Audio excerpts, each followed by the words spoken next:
Dia kata, okey Ustazah, kita mulalah pengajian kita. InsyaAllah. Kita nak pergi kepada tajuk apa ni? Tajuk. Ya, itu kan sampai nombor apa tak ingat tu. Tak ingat dah. Hukum tak limpak dah.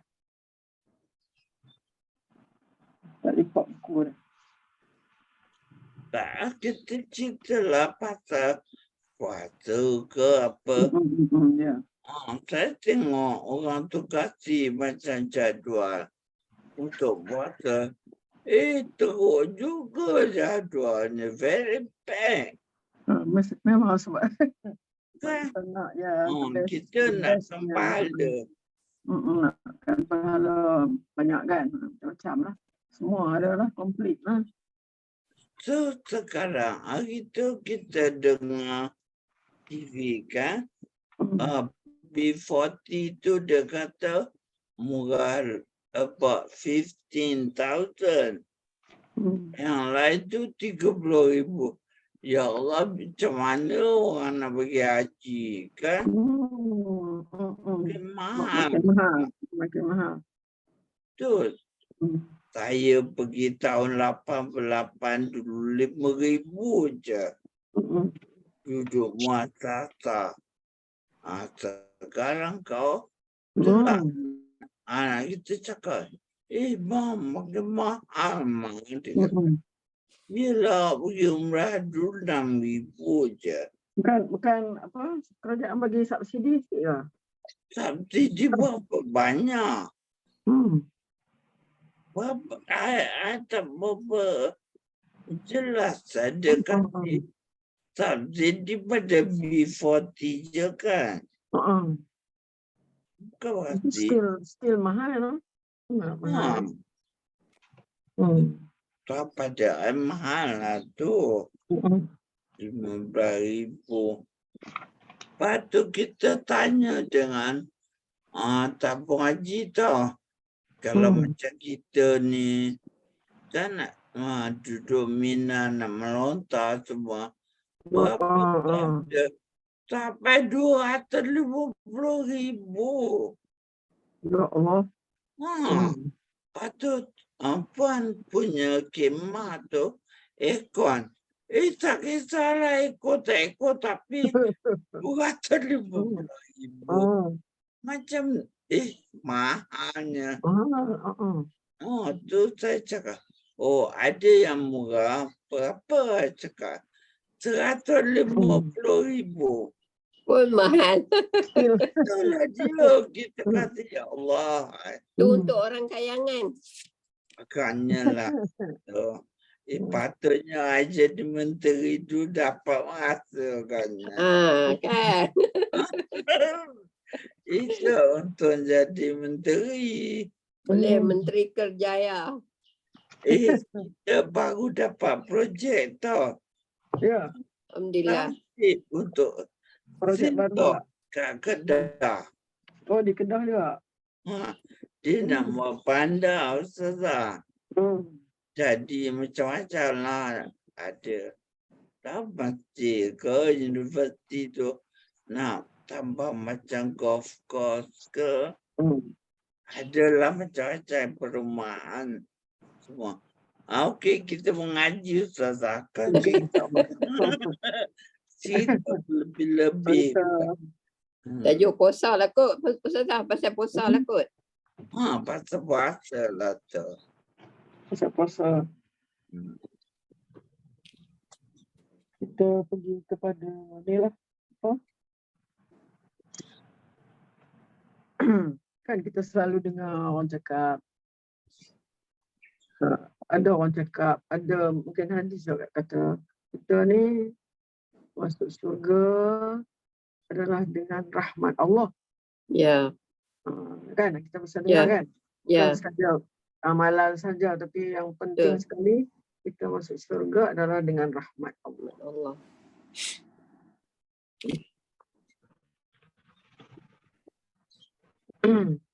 satu amal meskipun telah sampai pada puncak tertinggi dalam derajat suatu ibadah dan ketakwaan seorang, nilainya tetap tidak akan sampai pada posisi yang patut untuk mewarisi syurga. Itu yang kata apa ni, dengan rahmat Allah tu, kalau kita punya amalan tu sampai ke puncak dah, tidak juga apa ni, bermakna kita ni dapat mewarisi syurga atau sekadar tinggal di dalam syurga. Sebab ini disebabkan syurga tidak ubahnya seperti lautan yang penuh, sedangkan amal seorang hamba seperti setitik air dari lautan yang penuh tersebut, sebagaimana telah disabdakan oleh Rasulullah. Diceritakan dari Aisyah radhiyallahu anha bahawa Rasulullah bersabda, teruslah berjuang. Ini sabda Rasulullah. Rasulullah kata ni, sebut kata-kata ni, teruslah berjuang dan berusaha mendekatkan diri kepada Allah. Bergembiralah sebab amal seseorang tidak dapat memasukkannya ke dalam syurga. Rasulullah kata macam tu. Amal seorang tidak dapat memasukkannya ke dalam syurga. Padahal para sahabat bertanya, apakah engkau juga, wahai Rasulullah? Engkau juga maknanya tak boleh harap dengan amal itu saja kalau tidak dapat mendapat rahmat daripada Allah. Apakah engkau juga, wahai Rasulullah? Rasulullah jawab, ya, aku juga. Tetapi Allah SWT menaungi aku dengan keampunan dan rahmat. Ini Abu Hurairah pula cerita. Abu Hurairah radhiyallahu anhu bahawa Rasulullah SAW bersabda, tidak ada satu pun amal seseorang yang mampu membuatnya beruntung. Para sahabat bertanya, apakah engkau juga, wahai Rasulullah? Rasulullah berkata, ya, aku juga. Tetapi Allah menaungi aku dengan keampunan dan rahmat. Itu teruslah berjuang dan berusaha mendekatkan kepada Allah. Berjalanlah pada pagi, siang, dan sedikit malam hari. Berjalanlah pada pagi, siang, dan sedikit malam hari. Tetapkanlah yang menjadi tujuan yang benar sehingga meraih kejayaan. Kini timbul pertanyaan, jika memang pada hari kiamat nanti seluruh amal kebajikan tidak akan boleh sebanding meskipun hanya dengan satu kenikmatan di antara sekian banyak kenikmatan Allah Subhanahu Wa Taala, atau singkatannya, amal kita tidak cukup untuk memasukkan kita ke syurga. Lalu mengenai yang kita nak jawapannya apa? Jawabnya adalah Allah SWT menjadikan semua amal soleh sebagai syarat, media atau perantara untuk memperolehi keutamaan dan rahmat Allah. Ya, Allah SWT menjadikan semua amal soleh sebagai syarat, sebagai media atau perantara untuk memperolehi keutamaan dan rahmat Allah SWT.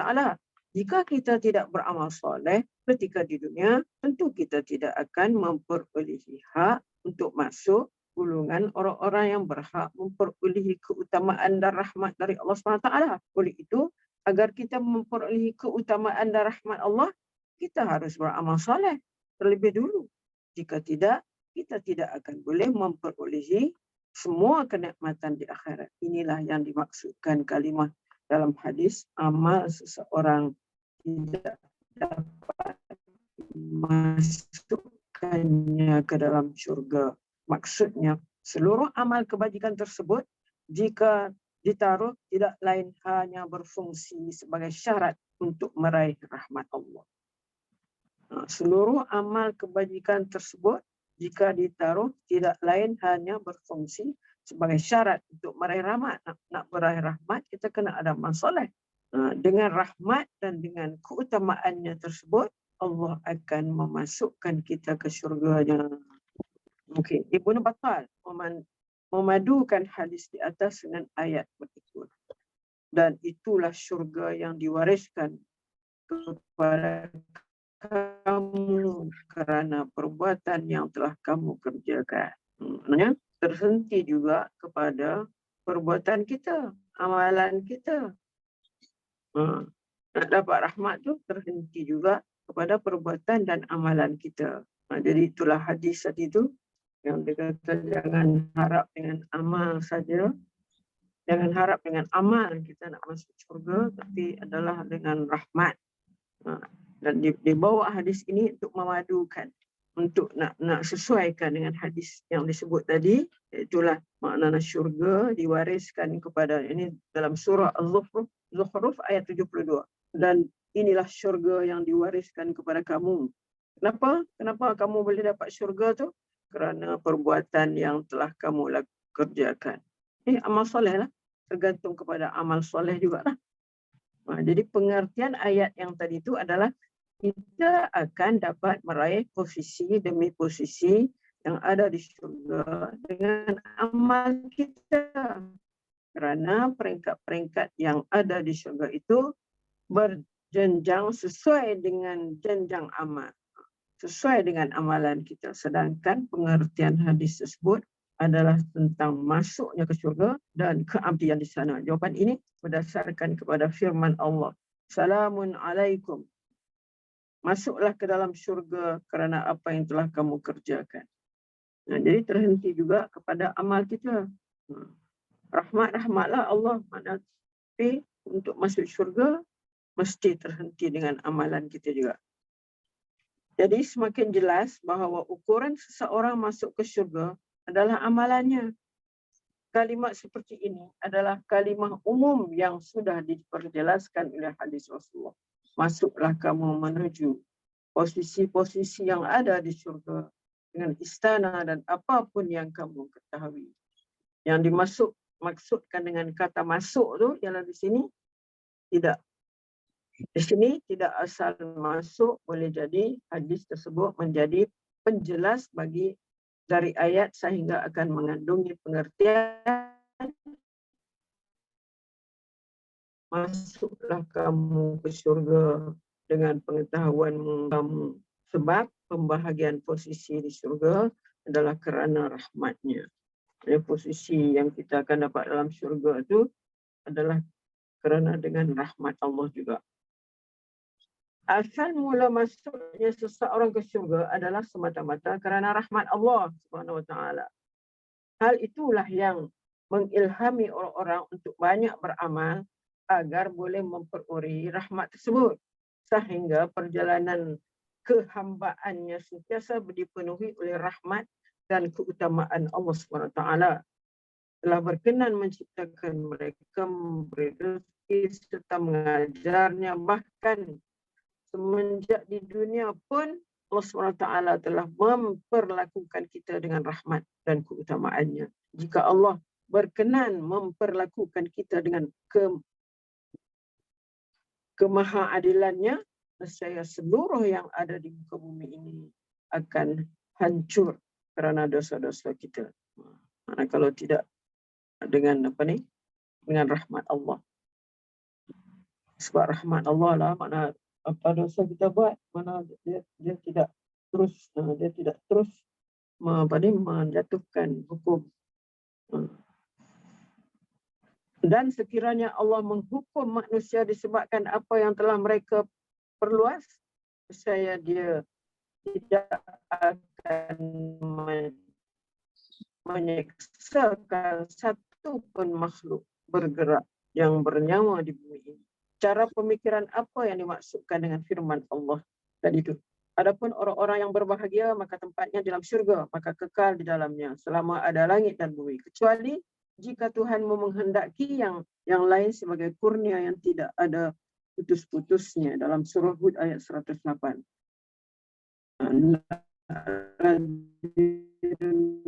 Juga apa yang dimaksudkan dengan firman yang ini daripada surah Al-Anbiya.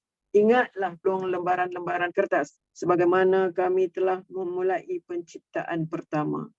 Begitulah kami akan mengulanginya lagi.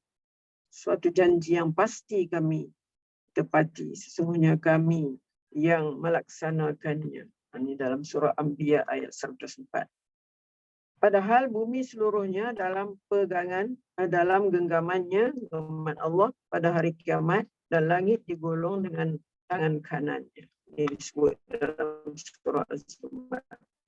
Maksudnya bumi pada saat akan atau akan digolong dengan banyak keterangan tentang hal ini yang dapat ditemukan dalam ayat-ayat Al-Quran yang secara panjang lebar sudah disampaikan dalam buku Siri Encyclopedia, adalah buku di sana, yaitu perbedaan tentang peristiwa hari kiamat serta hancurnya langit dan bumi. Apakah kekekalan syurga hanya seperti usia langit dan bumi dan akan berakhir seperti manakala Allah SWT menghancurkan langit dan bumi dengan kekuasaannya? Untuk menjawab pertanyaan seperti ini, langit dan bumi yang berada di dalam genggaman Allah SWT adalah langit dan bumi dunia tempat kita hidup. Dalam pandangan Allah SWT, langit dan bumi memiliki rentang masa dan pada sesaatnya planet akan berlanggar satu sama lain. Saat itulah yang disebutkan hari kiamat. Akan tetapi Allah SWT telah akan mengganti langit dan bumi sedikit pun tentang hal itu. Allah SWT akan menghadirkannya sebagai ciptaan baru sesuai dengan kehendak Allah SWT dan dengan ilmu Allah. Jadi maknanya langit yang kita lihat sekarang, langit bumi yang kita duduk atas dia sekarang akan hancur dan Allah akan ganti dengan langit dan bumi yang lain.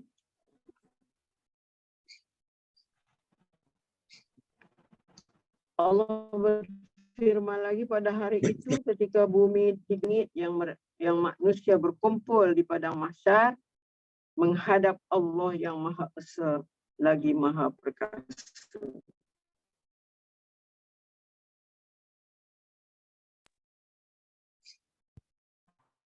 Di padang mahsyar itu langit lain adalah lagi menghadap Allah yang Maha Esa lagi Maha Perkasa. Kecuali jika Tuhan mau menghendaki yang lain. Ada juga berpendapat, ada yang mengatakan sebagai perbandingan contoh, misalnya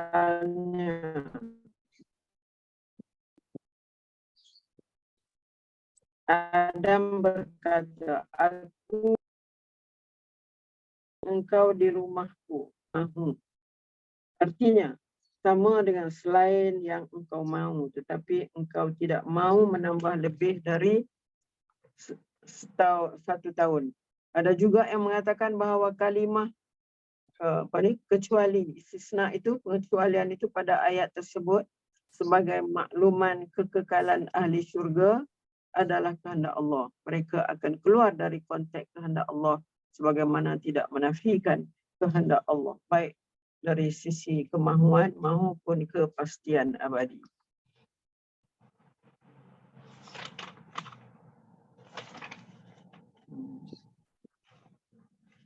Cuba kita tengok pula tajuk, apakah anak-anak orang mukmin yang meninggal dunia sebelum baligh akan masuk syurga? Saja adakan persoalan, anak-anak kita ni orang mukmin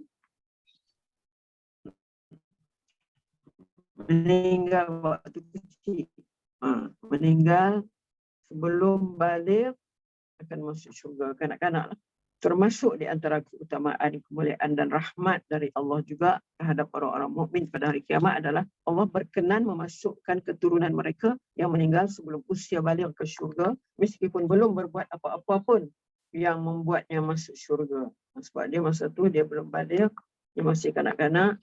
Inilah yang telah diterangkan dalam hadis Rasulullah. Diceritakan daripada Anas bahawa Rasulullah bersabda, tiadalah dari seorang mukmin yang 3 orang anaknya meninggal dunia sebelum usia baligh kecuali Allah akan memasukkannya ke dalam syurga kerana keutamaan dan rahmat Allah kepada mereka. Maksudnya Allah bagi rahmat kepada orang yang ada kematian anak 3 orang meninggal dunia dalam usia sebelum balik. Maka Allah bagi rahmat kepada dia, keutamaan kepada dia, itu rahmat Allah kepada orang-orang dengan memasukkan mereka ke dalam syurga. Daripada Abi Sa'id radhiyallahu an, bahawa ada seorang wanita bertanya kepada Rasulullah, apakah waktumu agar dapat wanita mana pun yang 3 orang anaknya meninggal dunia, maka mereka bertiga akan menjadi tabir untuk pelindung baginya dari siksa neraka. Wanita itu bertanya lagi, bagaimana dengan 2? Itu Rasulullah kata 3, kalau 2 orang anak macam mana?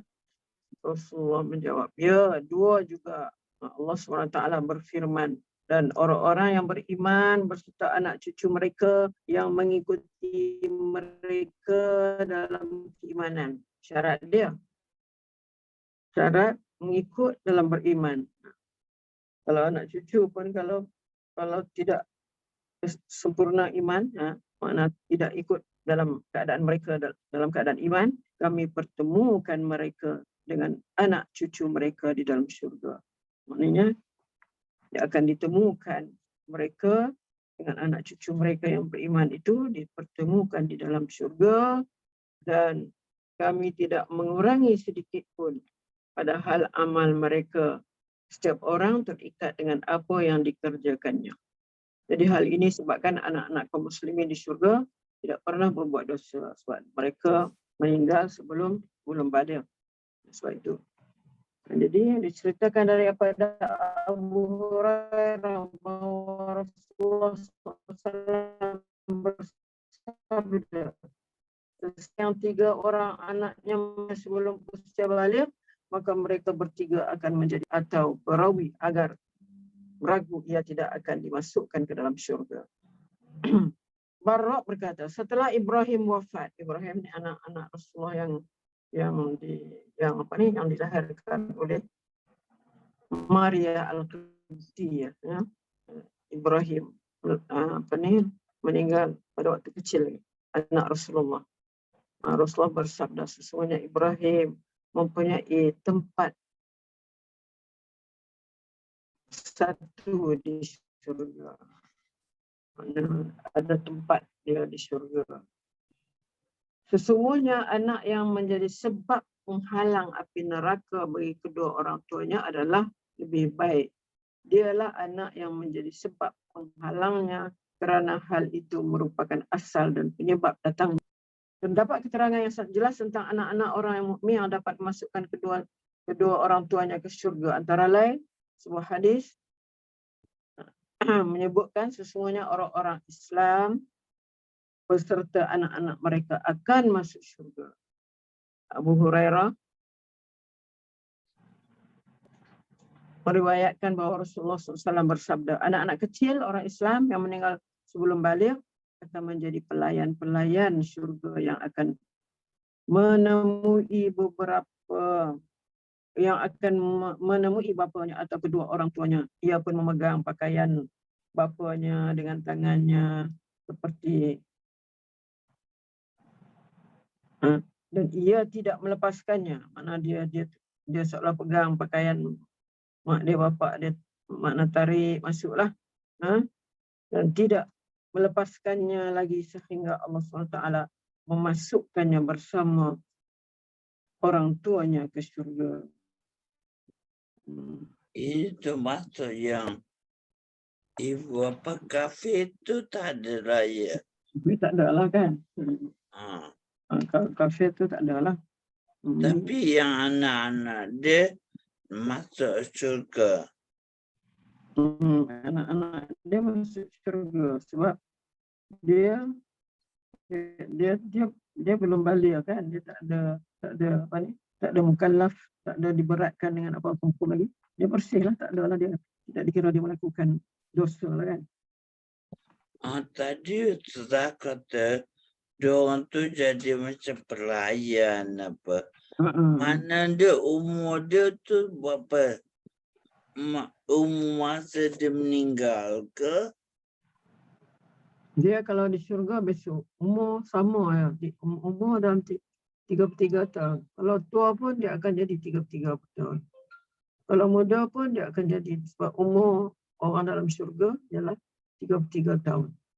Oh. Itu sebab Nabi dia buat lawak kan dengan seorang orang tua tu. Orang tua perempuan mai kat dia. Kita mengadulah kata, adakah ada orang tua masuk syurga? Nabi kata, mana ada orang tua masuk syurga? Oh, dia menangis. Orang tua tu menangis lah. Lepas tu Nabi terangkatlah. Dalam syurga mana ada orang tua. Orang tua pun akan jadi umur dia. Mana berusia 33 tahun. Umurnya jadi muda. Jadi sukalah balik orang tua tu. Beberapa bahagian umat Muhammad di syurga.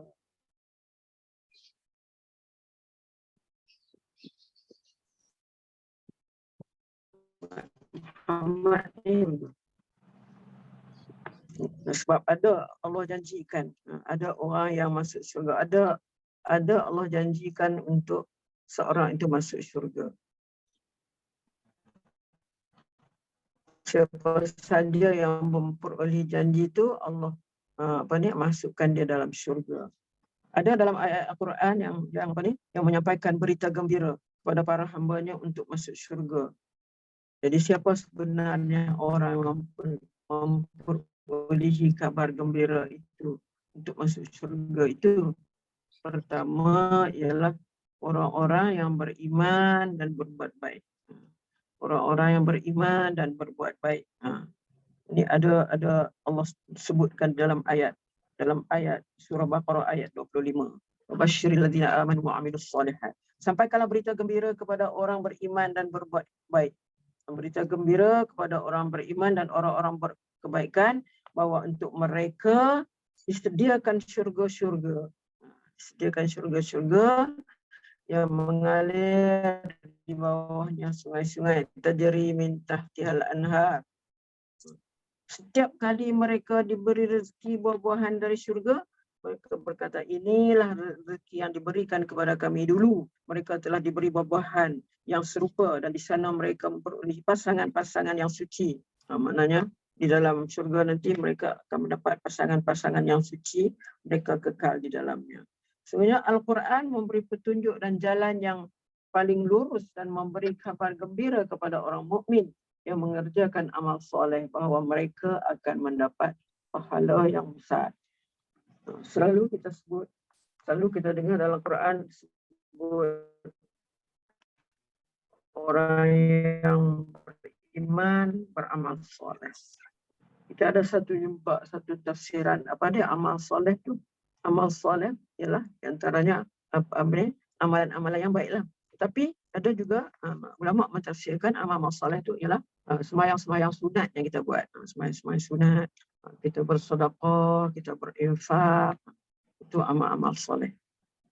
Jadi hendaklah kita masukkan di dalam ingatan kita, iaitu amal soleh juga adalah termasuk, iaitu sembahyang-sembahyang sunat, masuk juga perkara-perkara baik yang kita lakukan terhadap harta kita, kita infak ke, kita sedekah ke, kan infak, sedekah, atau kita wakaf ke, itu termasuk di dalam amal soleh.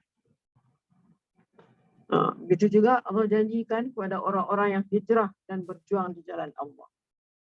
Orang berhijrah serta berjihad di jalan Allah. Berjihad dengan harta dan jiwa mereka adalah lebih tinggi derajatnya di sisi Allah. Berjihad dengan harta dan jiwa adalah lebih tinggi di derajatnya di sisi Allah.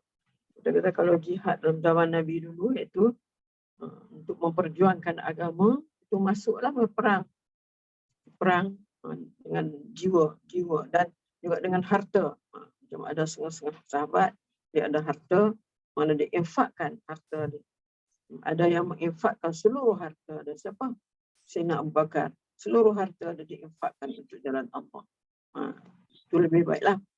Pada masa itu, pada zaman Rasulullah tu, mana mereka berjihad dengan jiwa, dengan harta, itu lebih tinggi derajatnya di sisi Allah.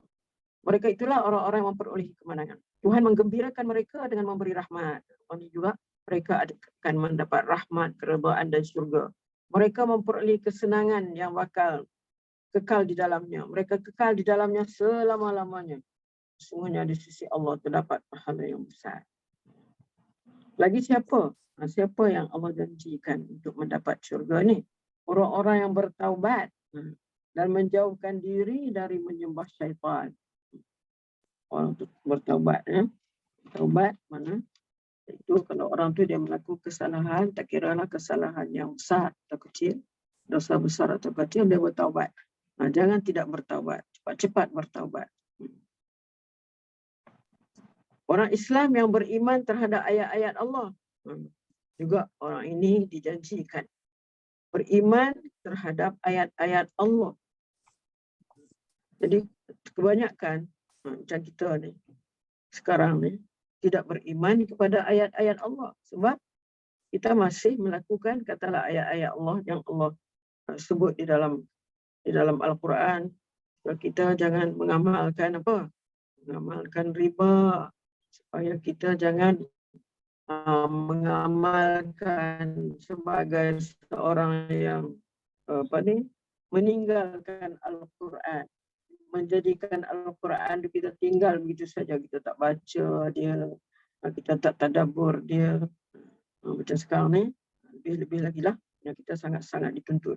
Kalau dalam puasa ni beberapa perkara yang tak dapat tidak kita mesti lakukan, itulah segala zikir, segala sembahyang sunat, segala zikir yang apa ni?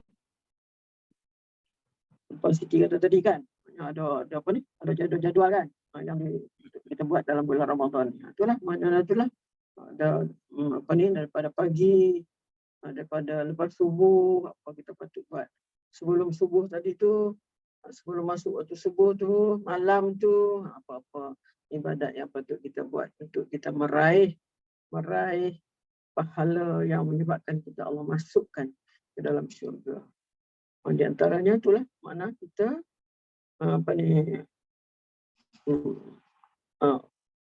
kita tulus beriman kepada Allah, konsisten beriman kepada Allah, dan kita ini bertakwa. Lilladzina taqaw, kepada orang-orang yang bertakwa Allah kata jannatun tajri, Allah sediakan pada mereka syurga-syurga yang mengalir di bawahnya sungai-sungai.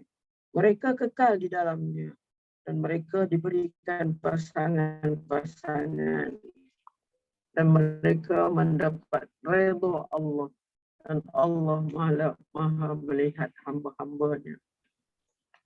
Siapa lagi orang yang Allah sediakan syurga kepada dia? Ini orang yang lambung mereka jauh dari tempat tidur. Maknanya dia punya apa? Belakang dia ataupun belakang dia lah. Mana tak tidur lah. Orang yang lambung mereka jauh dari tempat tidur kerana bangun malam untuk zikir dan solat. Jadi kita kalau boleh, kita ambillah kesempatan. Mungkin kalau kita sebelum puasa dulu, kita sekali-sekala buat. Lebih banyak kita buat 3 minggu, 3 hari dalam seminggu ke, 2 hari dalam seminggu ke, ataupun kurang-kurangnya 1 hari dalam seminggu kita bangun malam untuk zikir. Tapi ni sempena bulan puasa ni, kalau boleh tiap malam lah, sebab kita pun memang nak bangun sahur pun. Mana sebelum kita sahur tu, dalam pukul 4:30 ke tu, di sana kita boleh buat ibadat ni. Kita boleh bangun dan kita zikir, kita solat selalu kita buat.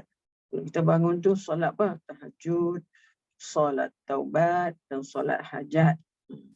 Dan kalau mampu lagi, buat solat tasbih. Itu mana yang dikatakan amal soleh tu, baca Quran masuk juga yang mesti kita perbanyakkan di dalam bulan puasa. Sebab itu kita usaha untuk tadarus. Kita buat tadarus, sama ada kita buat bersama-sama ahli keluarga ataupun kita buat bersama kawan rakan, jiran, sekampung ke.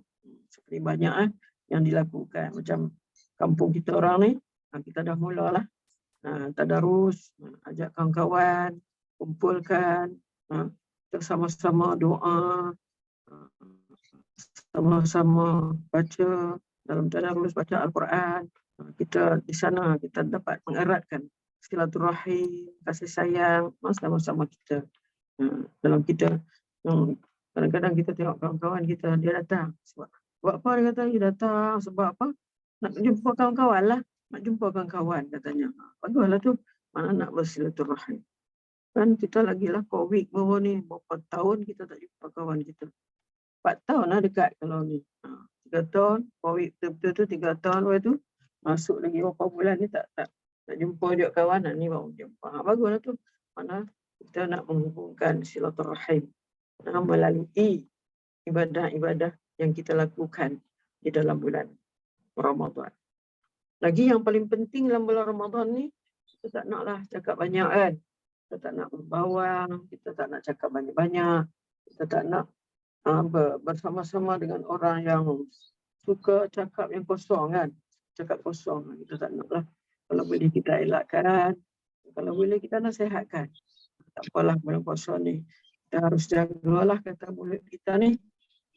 Sebab ini yang akan menyebabkan apa pahala puasa kita tu habis luput dengan sebab lidah yang lembut ni. Lidah yang lembut ni. Lidah ni dia lembut. Dia memang terarah untuk nak menyatakan sesuatu yang tak baik. Jadi kalau boleh kita berusahalah untuk kita mendidik diri kita, menjaga lidah kita daripada menuturkan perkara-perkara yang boleh membawa fitnah, perkara yang boleh mengecilkan hati kawan-kawan, perkara yang boleh membawa kepada keburukan dalam masyarakat. Jadi kita cuba latih diri kita. Kalau maupun Ustaz nak tanya, kalau orang lelaki tu dia tak pergi berjemaah ke masjid semua tu, sebab dia nak menggalakkan, diimamkan keluarga dia di rumah. Jadi dia kata lebih afdal dia buat dekat rumah sebab dia ajak cucu dia semua berjemaah. Kalau dia pergi, tak pasti budak-budak ni nak sembahyang ke, nak beribadah ke. Jadi adakah yang orang yang begitu dia dibenarkan atau boleh buat begitu, compare dengan dia pergi surau ke masjid ke? Kita kata memanglah kalau kita boleh pergi masjid sangat-sangat baik. Tapi kalau di rumah pun kita ada keperluan untuk kita berjemaah, kita berjemaah bukan kita buat seorang-seorang. Kan kat rumah pun kita berjemaah. Kita ajak anak cucu kita. Bukan setakat tu, kita ajak baca Quran lagi. Ajak dia berjemaah. Kalau tak berjemaah boleh, apa? Tapi yang lebih afdal kita pergi. Mungkin kita boleh atur sekali-sekala bawa anak cucu pergi masjid. Masa lain kita buatlah di rumah. Kesulitan kan nak bawa pergi masjid. Tapi sekali-sekala kita bawa lah untuk nak mendapat juga fadilat berjemaah di masjid. Sebab apabila dikatakan qiyamul lail tu ialah bertarawih. Qiyamul lail tu kita tarawih mana lebih afdal di masjid. Bolehlah juga tarawih di rumah. Kita buatlah berjamaah. Seorang-seorang pula. Seorang-seorang pun boleh lah, tapi lebih afdal pertama di masjid. Kedua kalau di rumah pun berjamaah di rumah. Jadi kalau tak ada pun seorang-seorang. Tapi itu tak afdal lah. Lebih afdal kita berjamaah. Lagi siapa lagi yang Allah sediakan surga untuk dia?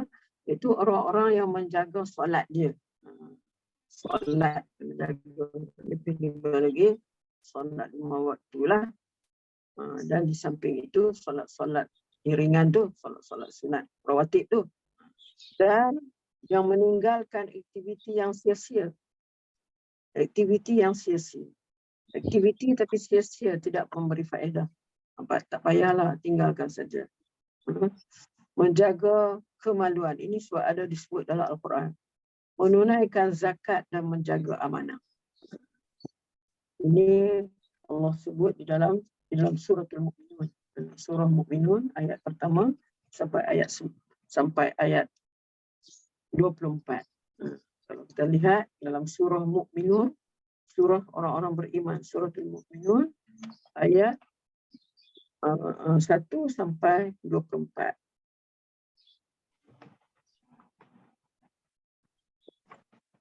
Telah berjayalah orang-orang yang beriman. Ayat 1 sampai ayat 11. Ayat 1 sampai ayat 11. Itu telah berjayalah orang-orang yang beriman. Itulah orang-orang yang khusyuk dalam solat.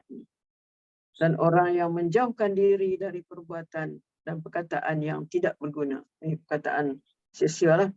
Dan orang yang menunaikan zakat. Itu orang yang berjaya. Mana orang yang berjaya dan orang yang dijemput masuk syurga. Dan orang-orang yang memelihara kemaluannya.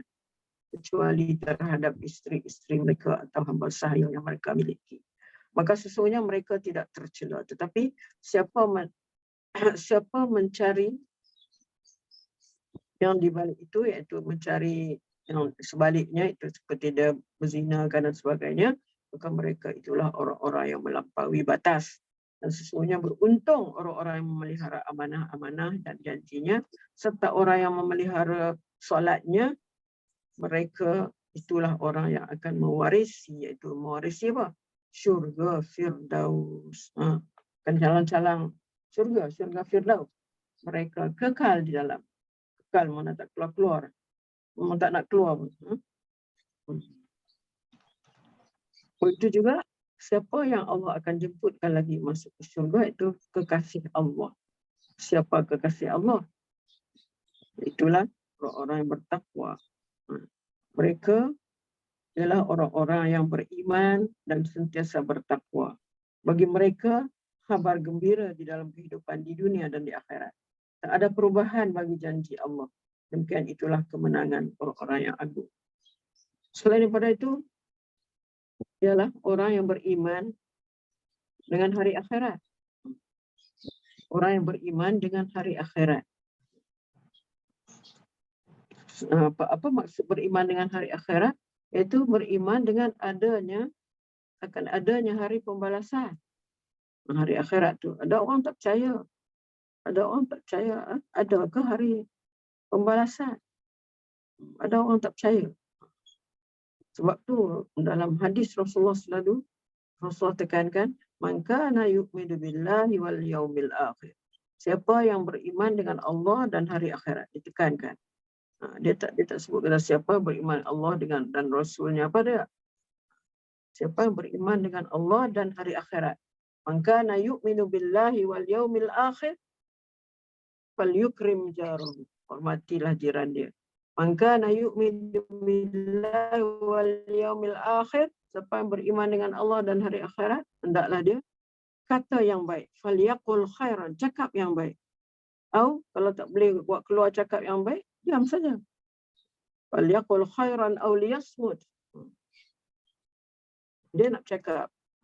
Mana kalau dia fikir dulu, kalau apa yang dia nak keluar tu menyentuh orang ke, menyebabkan kita fitnah orang ke, menyebabkan kita bawa berita yang tak baik mengenai orang, kita tak payahlah, diam saja. Lebih lagi lah dalam bulan puasa ni kita kena jaga. Kita kena jaga sebab tu orang kadang-kadang tak nak keluar. Tak nak keluar sebab takut jumpa kawan, tak keluar cakap yang tak keluar kalau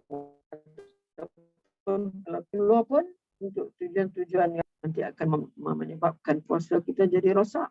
Puasa kita tak dapat apa. Apa yang kita dapat hanya dahaga, lapar dan dahaga yang kita dapat sebab perbuatan yang kita buat itu menghapuskan, kita kata ganjaran, menghapuskan ganjaran puasa. Nah, selain pada itu, yang Allah sediakan kepada mereka syurga juga adalah orang-orang yang sabar. Dia sabar menghadapi sesuatu. Sabar dalam menjalankan perintah Allah, dan sabar di dalam meninggalkan apa yang Allah tegah. Itu sabar juga. Sabar dalam menjalankan perintah Allah, kita kena sabar. Kita nak jalankan perintah Allah, kita nak sembahyang, nak puasa, perlu kepada sabar. Kalau tak sabar memang tak jadi. Kita nak sembahyang, kena ambil sembahyang. Kena beruduk dengan eloknya. Beruduk dengan elok. Kita beruduk ni kan, kalau kita basuh muka, kita basuh tangan tu, kita lah bagi lebih sikit. Jangan dekat-dekat siku betul-betul ni kita tak boleh ukur juga. Kat mana siku betul-betul bagi lebih. So, Nabi ada berfirman, di akhirat nanti kan ada terlihat cahaya daripada orang-orang yang berwuduk yang lebih. Mana kalau dia basuh tangan, dia lebihkan sikit. Sebab takut-takut tak sempurna pembasuhan dia. Pada basuh muka pun macam tu. Karena kalau tangan ni lebihkan sikit ni, sampai bawah ni. Jangan elok je begitu, sebab kita tak tahu dia sampai ke tak sampai had dia. Itu juga basuh kaki semua tu. Jadi di hari kiamat esok, itulah yang akan membantu kita, sebab dia akan keluar cahaya. Bila ada cahaya tu, orang faham, oh ni adalah umat Muhammad yang dianya di dunia dulu dia ambil wuduk, dia suka basuh melebihi sikit daripada had dia.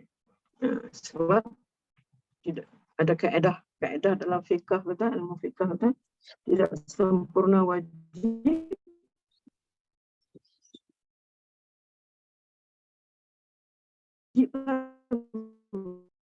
tidak sempurna wajib illa bihi, melainkan yang kita had basuh tu. Kita lebihkan bahawa wajib, maka lebihkan itu pun juga menjadi wajib. Begitulah juga kita basuh kaki kan, kita sampai buku lali. Jangan setakat betul-betul buku lali, lebihkan sikit ke atas. Macam tu. Macam itulah kalau boleh kita ajar kepada anak cucu kita, sebab mereka ni kalau ambil uduk memang mereka buat cincai-cincai aja. Mereka sekejap aja. Kita kata pergi ambil uduk, tak keluar dah.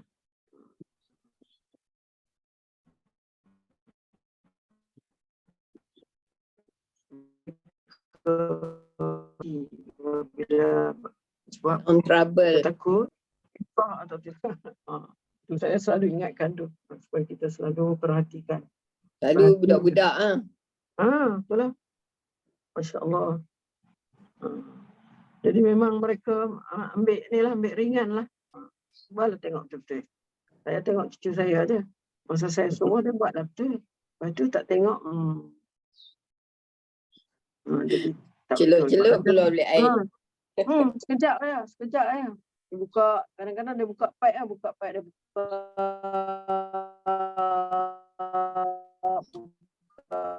main. Bukan basuh tangan, basuh kaki. Dia main je. Jadi belum lama duduk dalam air tu ambil uduk, tapi sebenarnya dia tak ambil uduk, dia main. Pastikan tu. Jadi kena sabar dalam mana sabar semua tu dalam apa hal pun, dalam menghadapi bah atau apa-apa ke, sabar menjalankan perintah Allah, sabar dalam meninggalkan tegahan kepada Allah. Tinggalkan apa yang tegah oleh Allah tu sangat-sangatlah sukar. Bagi orang yang kalau biasa melakukan benda yang tak elok tu, melakukan dosa tu, dia memang tak boleh sabar. Berbuat semata-mata kerana Allah. Kita buat apa-apa pun mestilah lillahi ta'ala. Jangan sebab orang. Jangan kerana orang kita buat. Kerana orang dah tengok, kita semayanglah elok-elok. Kalau di belakang orang, cincai-cincai yang kita buat. kita buat adalah kerana Allah. Apa-apa pun kita tahu dalam hati kita sendiri tahu. Kita melakukan itu dengan riak ke, bukan kerana Allah itu riak, sum'ah ke, memperlihatkan. Contoh, cerita kita macam ni, kita aja. Kita aja yang baik, kita aja yang hebat kan. Itu sum'ah bagi.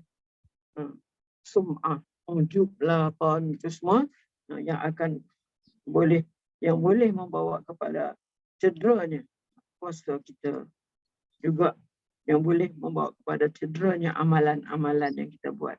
Habis, hapus dengan sebab tu. Dan apalagi amalan, kita menginfakkan sebahagian rezeki kita. Kita infakkan. Kita selalu dengar aja ada orang perlu, kita makna dengan segera seolahnya dengar aja, kita lah orang yang pertama bagi. Kita tak tunjuk kat orang, bagi je lah. Tak payah tunjuk-tunjuk lah kan. Kita infakkan sebahagian rezeki kita.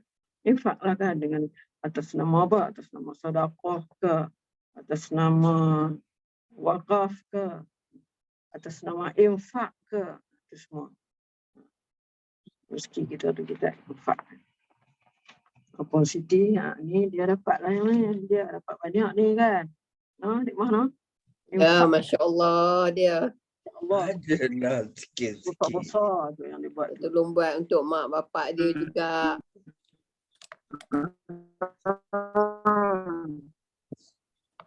Itulah. Kita pun kena ikutlah contoh kita buat sekadar yang kita daya. Macam Rasulullah kata untuk bulan Ramadan ni. Ada Rasulullah kata, siapa yang bagi orang makan dalam bulan Ramadan, dia dapat pahala puasa tu. Macam orang duk makan tu juga, dia dapat pahala. Dia insya-Allah 2 pahala dia dapat. Pahala dia sendiri, pahala orang yang dia dapat. Jadi ada sahabat yang susah kata, kami ni nak bagi apa, tak ada. Rasulullah, walau bisyiqqi tamratin. Kamu boleh bagi sekadar kamu, walaupun dengan sebelah tamar.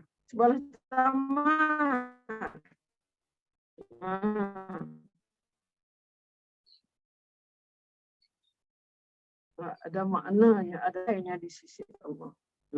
Jadi infak secara kita susah, mana itu je yang kita boleh buat. Mana kalau orang yang ni lebih lagi lah, kalau orang yang ada tu, dia akan dapat pahala yang banyak lah dengan infak dia, dengan apa yang dilakukan. Ustazah, bukan ke katakanlah bulan puasa ya, kita kata, setiap hari Jumaat kita akan sedekah menu kita ni. Sama ada awak makan. Cucu balik sekolah. Sama ada awak makan masa buka atau sahur kan. Makanan. Bukankah itu macam riak pula ke? Tak adalah. Tak apa, kita bagi. Katalah benda tu kata kena daftar ke apa, kita daftar lah. Kita dengarlah rasa ni. Itulah kita nak bagi untuk tujuan kita nak infakkan untuk Ramadan ni kan. Sebab dia kena catat nama lah, tak apalah, catat lah. Yang kita cuba, hati kita ni jauh daripada kita nak menunjuk-nunjuk. Itulah yang kita nak bagi, seikhlas kita untuk bulan Ramadan ni. Kan, positif mungkin buat pada setiap hari Jumaat kan? Macam kita kasih adik-beradik ke, adakah itu macam riak ke? Takut pula saya. Kita setelah WhatsApp kan, kita akan sedekahkan makanan setiap hari Jumaat. Macam tu. Jadi bila kita buat macam tu, adakah itu macam riak? Padahal niat kita tu sedekah sebab Ramadan.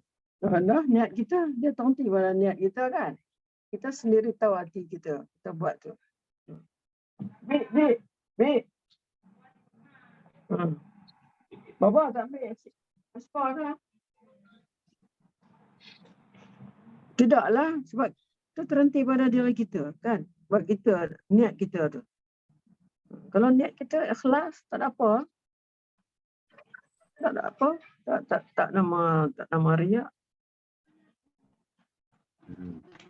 Sebab Kalau orang anggap tu sebagai riak tu hal dia kan. Tak adalah. Itu saya tanya.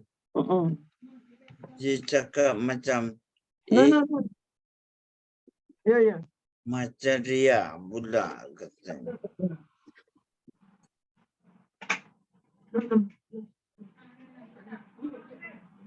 Ustazah busy.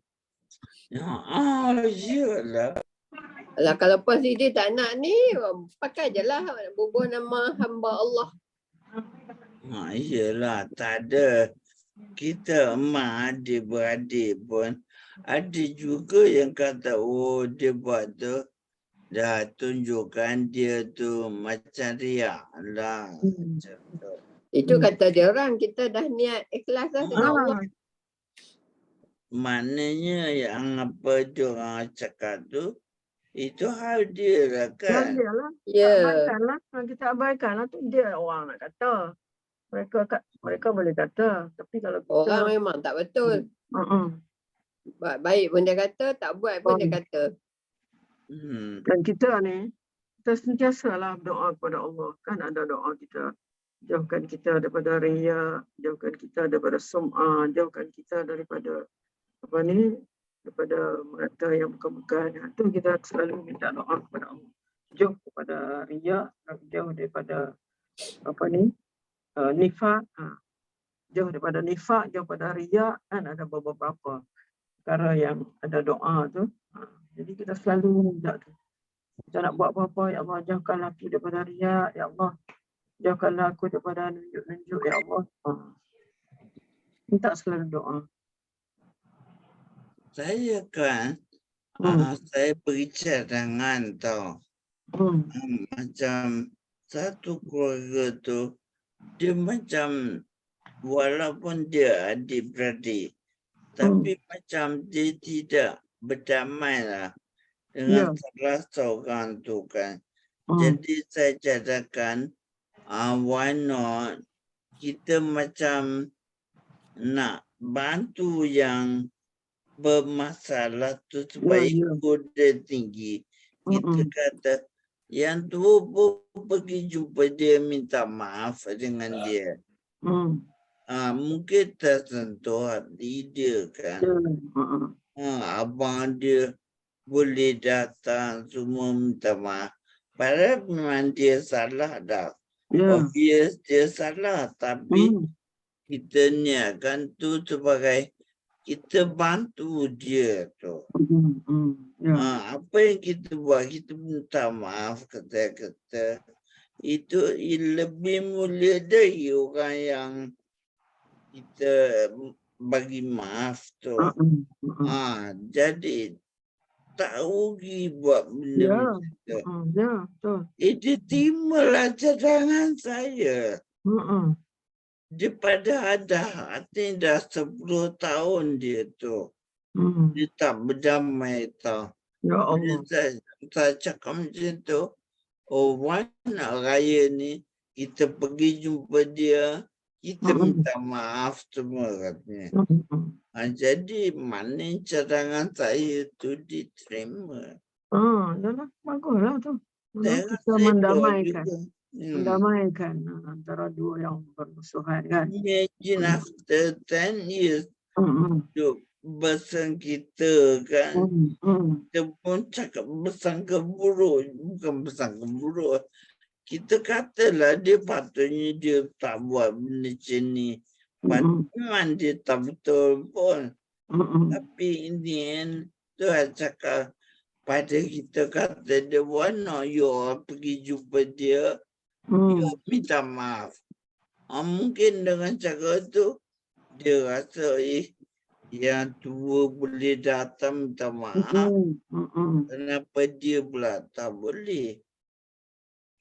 So, jadi tak mungkin Tuhan tu lorongkan dia tuju dah dengan kan. Siti dia maaf kat orang tu, dia orang tak boleh buat tu. Berat bagi dia orang. Tapi kalau dia orang boleh buat adalah satu perkara yang sangat baiklah. Sangat baiklah kalau boleh memaafkan. Walaupun kita kata kita ni tua pada dia orang kan. Tak salahnya. Tak rugi kan. Berat betul tu. Kalau selama 10 tahun you masih lagi anggap ialah dia bersalah. Mana you pergi minta maaf kalau kita bersalah. Minta maaf. Dia pun orang kata macam dia sesuatu yang masalah. Reverse psychology. Saya cakap so. Tak dia orang terima cadangan tu. Kita rasa bagus. Saya tengok berjaya ke tidak, tak tahu. Siti boleh jadi good counselor lah. Tidak ni, ya Allah, datang dia. Sampai bila you ni nak bergaduh? Ya.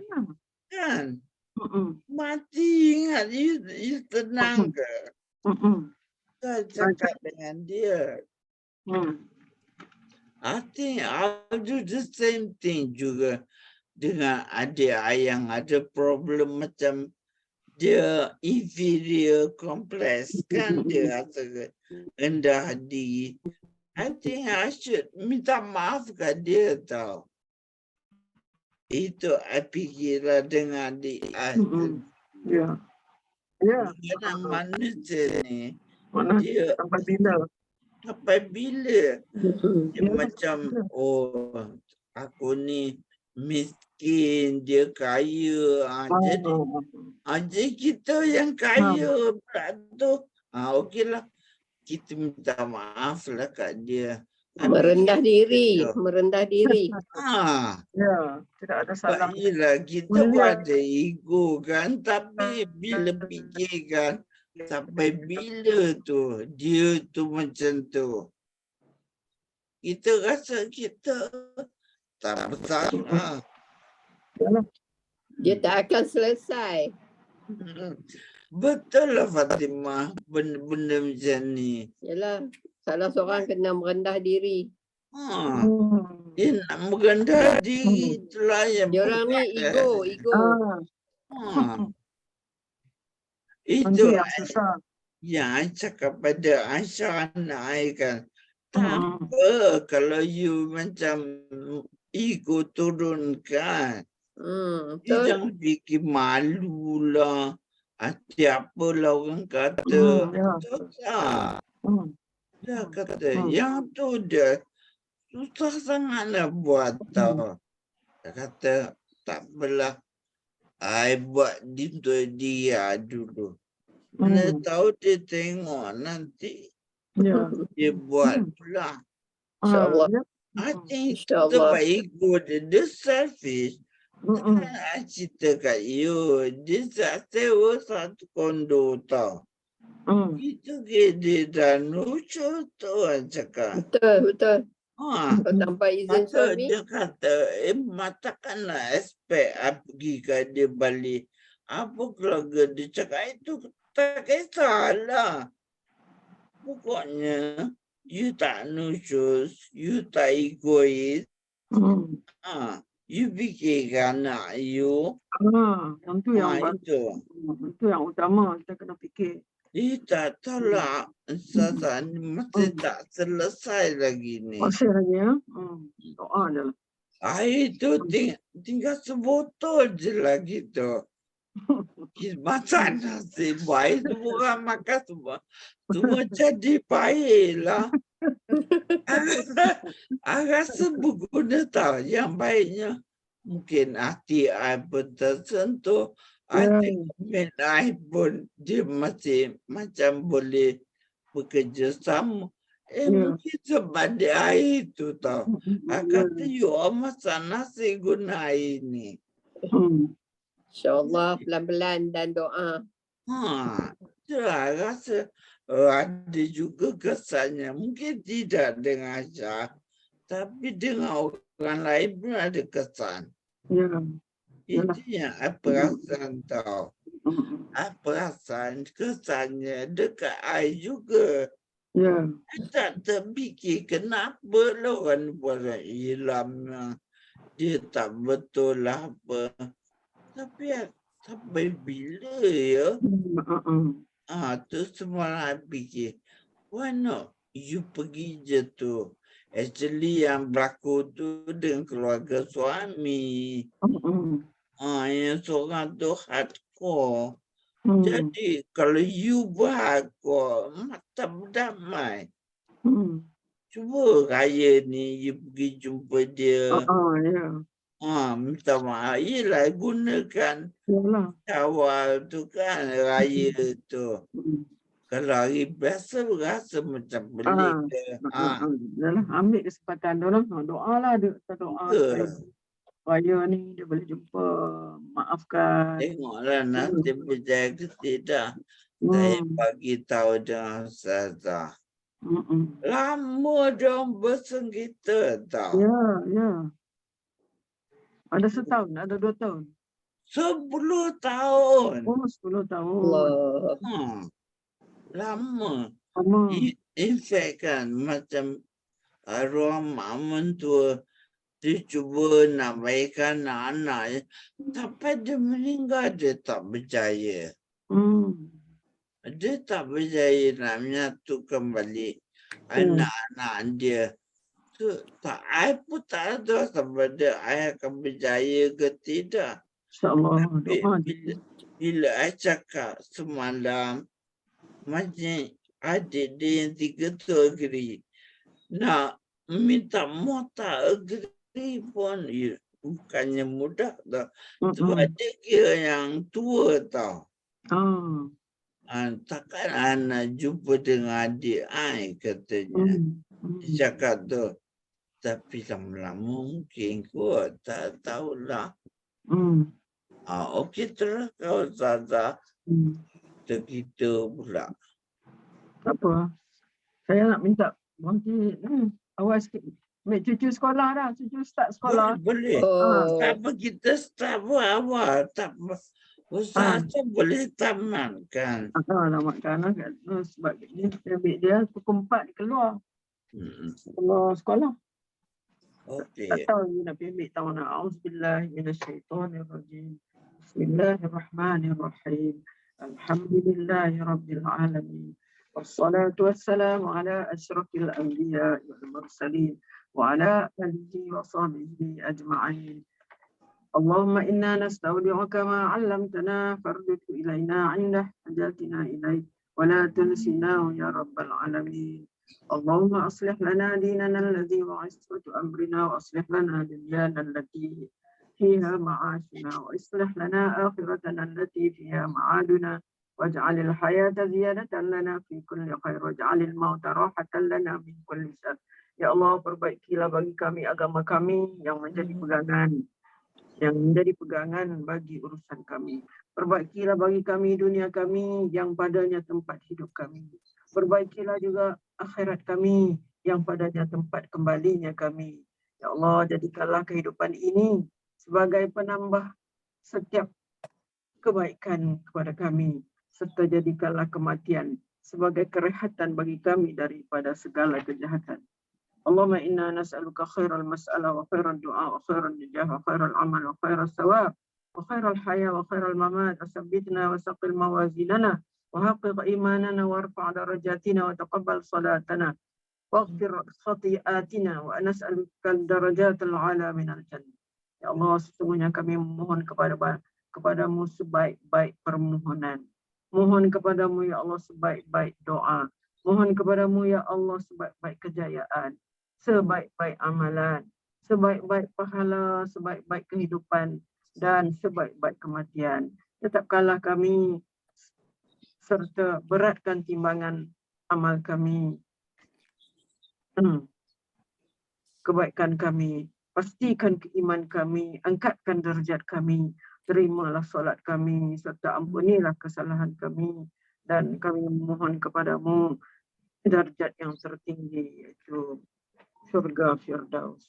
Ya Allah kami, sesungguhnya kami memohon kepadamu sebaik-baik perkara yang kami lakukan, sebaik-baik perkara yang kami buat, sebaik-baik perkara yang kami amalkan, sebaik-baik perkara yang kami sembunyikan, sebaik-baik perkara yang kami zahirkan, serta mendapat derajat tertinggi syurga Firdaus. Ya Allah, ya Tuhan kami, ya Allah, ya Tuhan kami, sesungguhnya kami memohon kepadamu agar Engkau angkatkan sebutan kami, meletakkan, menggugurkan dosa-dosa kami, membaiki urusan kami, menyucikan hati kami, menyinarkan cahaya di hati kami, serta mengampuni dosa kami, dan kami memohon kepadamu darjat yang tertinggi di surga. Ya Allah, sesungguhnya kami mohon kepadamu agar Engkau memberi keberkatan pada pendengaran kami, pada penglihatan kami, keberkatan pada roh kami, keberkatan pada kejadian kami, dan keberkatan pada akhlak kami, budi perangai kami, dan keberkatan kepada ahli keluarga kami, pada hidup kami, pada mati kami, dan pada amal perbuatan kami, serta berilah kebaikan, dan kami mohon kepadamu darjat yang tertinggi di surga Firdaus. Sallallahu ala sayyidina Muhammad wa ala alihi wa sahbihi ajma'in. Walhamdulillah rabbil alamin. Taqabbalallahu minkum Minna wa minkum taqabbal ya karim. Okey. Sama ada kita nak berjumpa lagi minggu depan ke tidak, kita akan